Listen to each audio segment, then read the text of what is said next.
Boa noite. Vamos começar a bater esse papo sobre a nossa mentoria, como é que a gente pode trabalhar. E nós estamos fazendo uma campanha, né? Uma campanha não, nós estamos falando sobre como você pode iniciar a sua campanha, se organizar nas nossas videoaulas que nós temos à disposição para ajudar na nossa mentoria.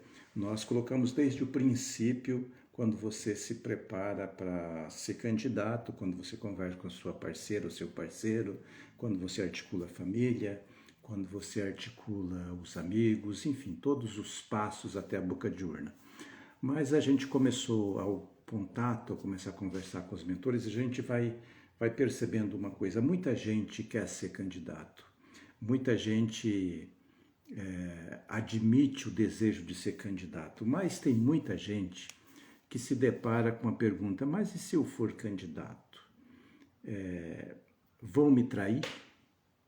Se eu for candidato, vão cumprir os acordos comigo? Qual partido que eu devo escolher? Mas nos partidos é sempre uma panelinha, sempre são os amigos do rei que são beneficiados. Na verdade, eu tenho dito também nas minhas consultorias, quando faço palestras, que primeiro você tem que fazer um autoexame, saber qual de fato é a sua vontade, se você conhece a si mesmo, você fez uma autoanálise. Porque veja, muito das coisas que a gente diz parte daquilo que nós acreditamos na nossa formação. As nossas crenças, tem gente que chama isso de crença limitante, enfim, tem gente que chama de mindset, mas eu não vou usar os termos da literatura científica, e eu vou discutir a postura que a pessoa tem, do medo que ela tem de assumir esse compromisso. Porque é muito mais fácil, digamos, vamos admitir, e principalmente nesses dias que nós estamos passando agora, de crise institucional, de ameaças de golpe, de mobilização popular, de recuo de falas, como é que a política age? Qual o medo que nós temos de nos posicionar? O que nos leva a só criticar a postura dos outros e não tomar nenhuma posição? Porque é muito fácil ficar chamando as pessoas de corrupta, de comunista, fascista, enfim, mas a gente se posicionar, ir para a luta, colocar a nossa vida, as nossas crenças à disposição, ou ser fiscalizado pelas outras pessoas, é muito difícil. Portanto, eu quero começar a debater isso. O que nos leva a não acreditar em nós?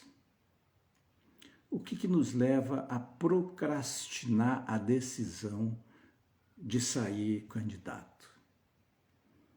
Mas se eu sair candidato, vou ter apoio da minha família? Você só vai saber se você se colocar à disposição e começar a discutir. Mas e se eu sair? Meus amigos vão me acompanhar? Você só vai saber se você começar a debater com eles. E eu quero dizer uma coisa: mas eu não sei fazer política. Eu nunca fiz. Ninguém nasceu sabendo. Para você aprender a andar, você observou seu pai e sua mãe quando você era bebê. Todo bebê, é só observar um bebê, ele aprende a falar pelos estímulos que os pais e as mães fazem para eles. Lembra daquele bilu, bilu, bilu, bilu, gatinha do papai, gatinha da mamãe? Pois é. Se você soubesse que seu filho estava aprendendo a falar com você, você não falaria todo errado para ele. Você falaria corretamente, porque o seu filho aprendeu ou aprende a falar, você que ainda não tem, que vai ter, você que já teve, aprendeu a falar observando você a falar com ele.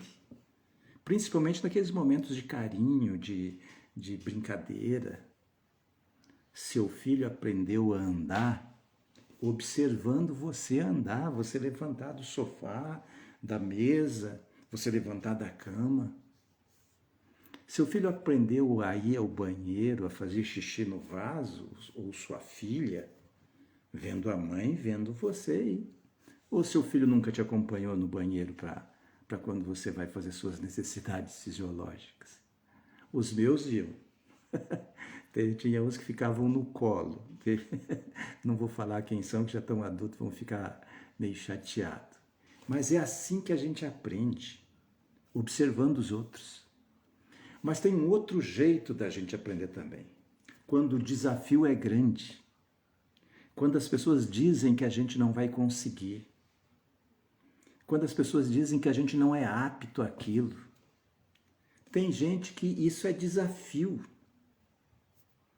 E aí começa a se preparar, começa a buscar, começa a estudar, começa a observar. É isso que você tem que fazer.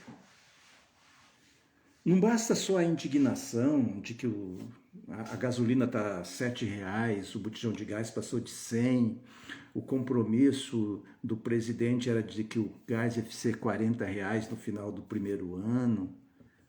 Você acreditou nisso porque você quis, né? A gente acredita naquilo que é mais fácil para a gente acreditar.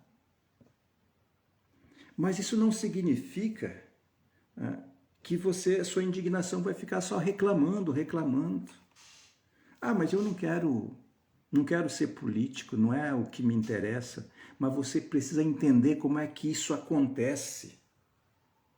Você precisa saber como é que isso se dá na sua vida.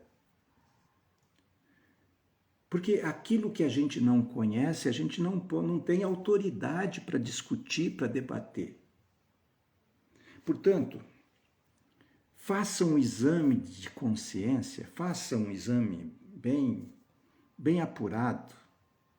Veja de onde onde você passou sua infância, como é que foi sua infância, como é que foi sua educação, como é que foi sua família, seu relacionamento, como é que foi sua escola. Você teve uma escola boa? Os professores eram de boa qualidade? Como eram suas brincadeiras? Como foi que você chegou na adolescência com saúde, com tranquilidade? Você cresceu num ambiente saudável? Nada ameaçou sua inocência, sua adolescência, sua primeira infância? Não teve perigo de sofrer nenhum assédio moral, sexual, nada disso? Foi um ambiente tranquilo. Olha, se você viveu num ambiente assim, você está de parabéns. Grande parte das nossas crianças no Brasil sofreram assédio sexual na infância. Grande, a sua maioria. Homens, meninos ou meninas. Eu lembro, eu sofri. Era garoto de periferia. Graças a Deus, eu consegui, Deus me guiou e consegui escapar. Mas tive várias tentativas, várias. Por quê? Minha mãe trabalhava, meu pai nos deixou, eu tinha 5 anos, minha mãe ficou com 9 filhos menores. 9. A outra, quer dizer, na verdade 10, porque o mais velho estava no exército na época, mas a outra já tinha 17 anos e já trabalhava. Ficaram 9 em casa sob o cuidado da minha mãe. E ela só lavando roupa, semi-analfabeta. Teve 11, 12 filhos de um Paraguai peão de fronteira, alcoólatra, violento. Que você podia esperar de uma mulher desse tipo? Muita moral.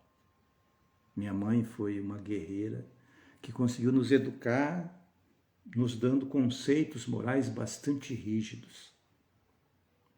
É dela uma expressão, me lembro até hoje, se a gente achasse, R$ 5 na rua e trouxesse para ela, dizia que a gente tinha achado, ela nos dava uns tapas e mandava devolver. Ela dizia, eu já vivi toda a minha vida e nunca achei dinheiro na rua. Pode devolver para o dono. Para ela, isso era errado. O filho dela não achava dinheiro na rua. E eu cresci com esse conceito moral. O que é dos outros, o que é meu é meu. Portanto, se olha, se analise, veja se o que você tem, você pode apresentar para as pessoas como legado. Nós não nascemos, aquele que não nasceu em família política, que tem tradição na política, não foi educado na política, você vai ter que aprender. E só tem um jeito de você aprender. Se você recorrer a quem já passou por isso. E aí é que entra o meu trabalho, certo? Eu faço campanha desde 1985, já mais organizado. 82 eu só panfletei, 78 eu votei pela primeira vez. 82 eu entreguei santinho na rua. E 85 para cá eu participo de todas as eleições. E uma das coisas que sempre está presente em todas as campanhas, quando a gente vai entregar um material que a gente vai discutir, você pergunta, você se lembra em quem você votou na eleição passada? A pessoa diz, pensa, olha, e não se lembra. Aí fala assim, mas aí o brasileiro não sabe votar mesmo. O brasileiro tem que sofrer, vota errado. Não é isso. Porque se o brasileiro erra, você já erramos. Se você me perguntar hoje em quem eu votei para vereador na eleição passada, eu vou ter que pensar bem para me responder. Sabe por quê? Uma das coisas que a gente aborda das nossas consultorias, porque você vota com a emoção.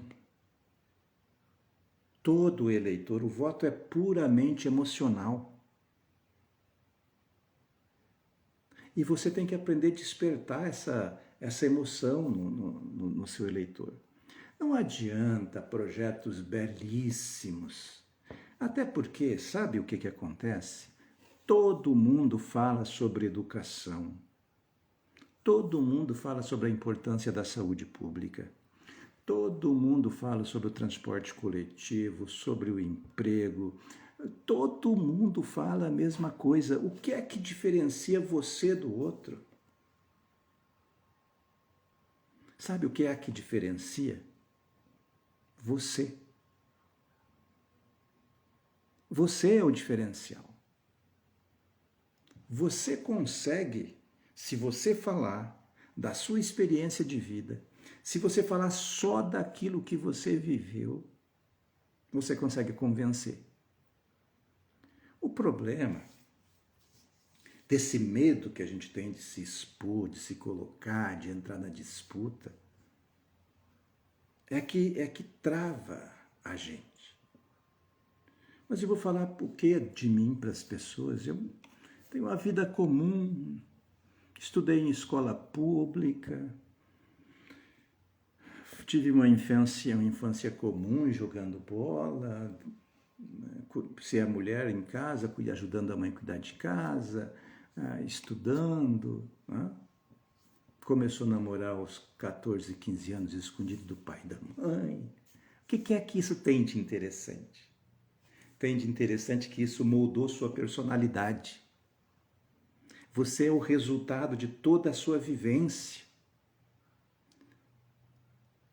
Por isso, eu estou insistindo, e agora a gente vai começar a abordar, para você começar a escolher, porque como é que você escolhe o seu eleitor, para quem você vai falar no início da sua campanha? Naquele início que você está conversando com a sua família, com seus amigos, com sua parceira, para quem você vai falar? Por que eu recomendo que você comece falando para os seus amigos? Por que eu recomendo que você comece falando para a sua família? Porque eles te conhecem, você os conhece. Se você for uma pessoa respeitável na sua família, eles vão parar para te ouvir. Ah, mas metade da minha família não gosta de mim porque eu sou chato, sou briguento. Vai lá e pede desculpas. Nós estamos vendo hoje um grande exemplo de alguém pedindo desculpas. Pedir desculpa desde que você seja sincero e que você não vai voltar a cometer o mesmo erro é uma coisa muito interessante de ser feito. E na política também é importante voltar atrás, é importante reconhecer o erro.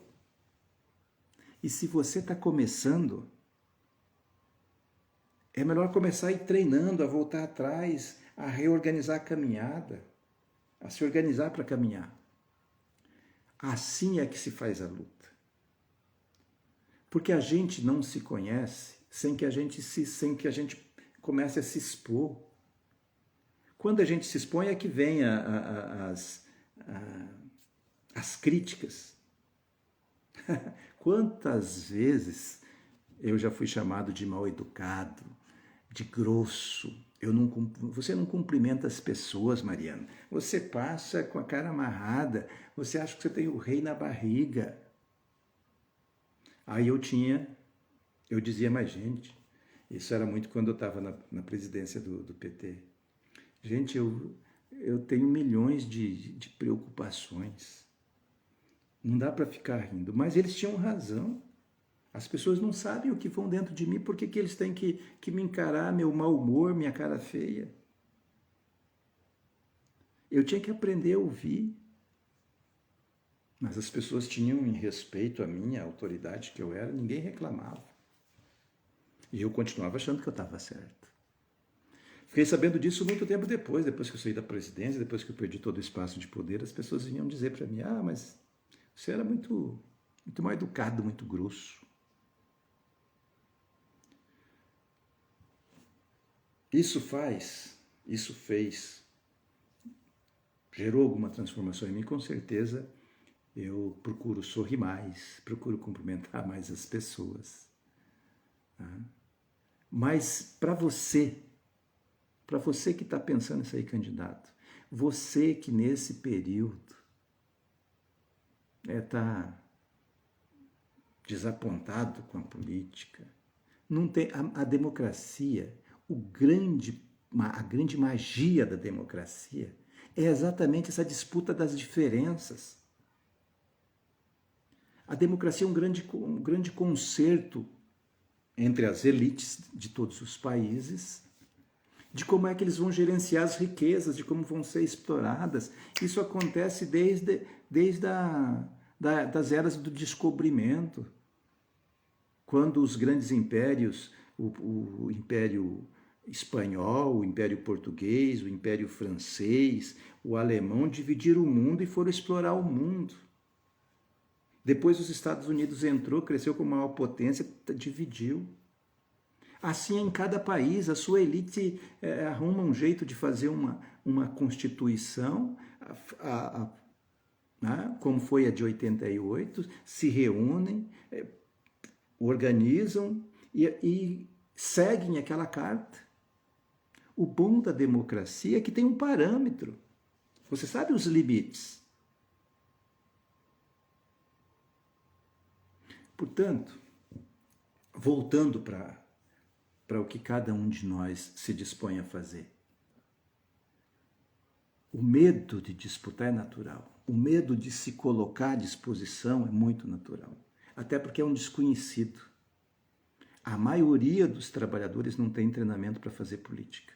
90%, 99% dos candidatos são arregimentados por lideranças porque são bons de conversa, porque atraem pessoas, porque têm uma fala fácil, porque são bem informados, são pessoas respeitadas na sua profissão, no seu meio, são membros de grandes famílias, ou seja, eles vão ter votos e vão ser massa de manobra. Portanto, o que custa você parar para estudar um pouquinho? Siga a gente no Instagram, siga a gente no YouTube, Mariano Cabreira, vai lá, Se inscreve toda semana, tem um conteúdo político para a gente estar debatendo, para estar discutindo. Aliás, manda seu recado aí para a gente, né? Diga no que você pode, qual o assunto que você quer que debate. Mas agora, nessa semana, até a semana que vem, a gente vai estar discutindo a partir do eu candidato. Como é que eu posso, sem estrutura financeira, que 99% não tem, como é que eu posso construir meu eleitorado? Como é que eu posso construir meu apoio? Como é que eu posso fazer isso sem recursos? Eu vou falar aqui uma passagem do pastor Cláudio Duarte, que ele fala que eu me divirto, ele fala para um casal, fala na igreja que o homem tem que conquistar a mulher, tem que levar a mulher para jantar pelo menos uma vez por mês. Aí ele fala assim, mas você ganha pouco, não dá para levar a mulher para jantar? Não, leva ela para comer um lanche, né, no final de semana. O lanche é caro, você não tem dinheiro para pagar um lanche. Um cachorro quente na esquina, não, cachorro quente também não tem. Leva ela na praça para dar um sacolé para ela. Você não tem dinheiro para um sacolé? Bem, meu filho, então aí não tem milagre que te salva. Né? Jesus não faz tanto milagre assim. Não tem como você não fazer nenhum investimento. Você tem que ter tempo. Você tem que ter um celular, pelo menos. Né? Você tem que ter internet. Né? Você tem que trabalhar. Você tem que sair de casa. Você pega o que você tem. Usa o que você tem. É que a gente não sabe usar o que nós temos de forma correta, de forma organizada, para a gente se projetar. Tá? Por isso, vou te fazer um convite. Me siga no Instagram. Só ir lá e... Mariano Cabreira. Se você está assistindo essa live, é porque você tem meu Instagram. Mas vai ter gente, isso vai para o YouTube. A gente vai colocar no YouTube. Para você seguir. E no YouTube, acione o sininho, se inscreve e acione o sininho para você nos acompanhar toda semana, tá certo? Gente, na próxima quinta-feira, 19 horas, a gente vai estar aqui novamente ao vivo. Eu não vou apostar no orgânico, vou colocar um cardzinho para rodar a semana que vem, para dizer que nós vamos estar aqui às 19 horas falando sobre você, sobre a campanha, sobre o eu, como é que eu me avalio, como é que eu me organizo, como é que eu vejo as minhas condições para fazer a disputa. Mas grande parte do seu medo, grande parte da sua procrastinação, das suas desculpas de que você não entende de política, que você não gosta de política, que política é coisa de bandido. Isso é medo. Isso é medo. Está na hora de perder o medo e começar a se organizar para não errar. Ou para se errar, todos nós erramos, mas para errar menos. Ou pelo menos para debater. Né? Vem conosco. Né? Visita nosso site www.marianocabreira.com.br. Nós temos como te ajudar nesse debate. 19 horas 24 minutos de live, não vamos prolongar muito, né? Embora o assunto esteja agradável, tá legal o bate-papo, mas eu vou deixar para a gente continuar isso na próxima quinta-feira, tá certo? Continua nos seguindo no Instagram, se inscreva no nosso canal do YouTube, né? Curta a nossa fanpage no Facebook. Um abraço, um beijo no coração, até a semana que vem, se Deus quiser.